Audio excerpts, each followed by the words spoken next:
Mais il fallait pas signer le protocole. C'est ça ce qu'on appelle de l'hypocrisie d'État. Oui. Il y a beaucoup, moi j'encourage beaucoup des États qui ont signé le protocole ratifié.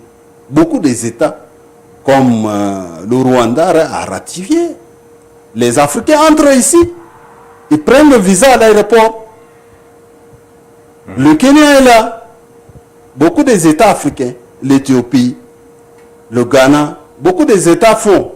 Mais pourquoi d'autres États ne le font pas? Justement, pourquoi ils ne le font pas?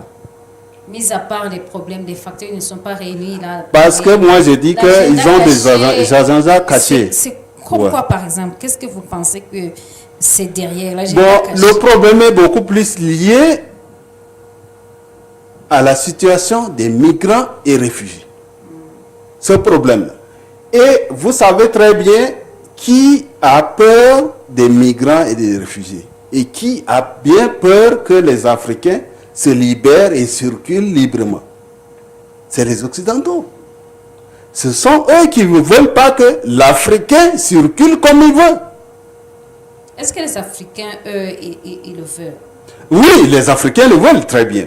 Moi, je peux donner beaucoup d'exemples. Il y a des Africains qui sont emprisonnés aujourd'hui, même en Égypte.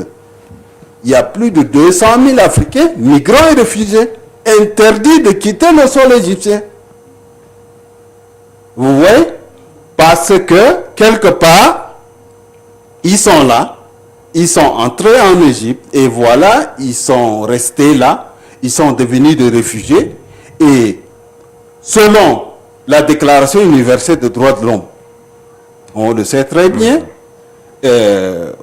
en son article 13, dit que tout citoyen ou bien tout être humain est libre de son mouvement. Et aussi, eux, ils étaient comme des réfugiés.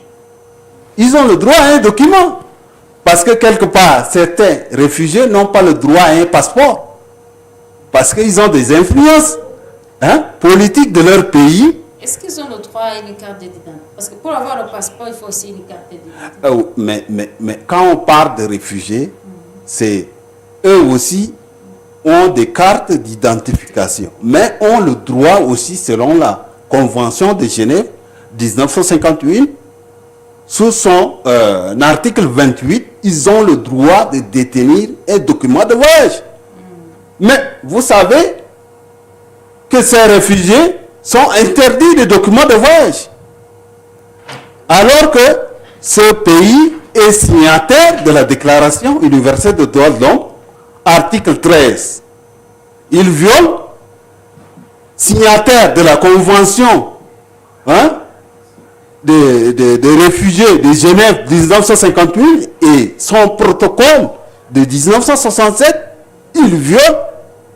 Et puis la libre circulation de l'Union africaine, Zeleka, il viole parce qu'il ne laisse pas les gens quitter leur pays. Parce que si ces réfugiés ou soit ces migrants veulent quitter leur pays, ils les menacent. Ils seront rapatriés vers leur pays. Mais pour quelle cause et sous quelle base? Alors, ça, c'est un problème.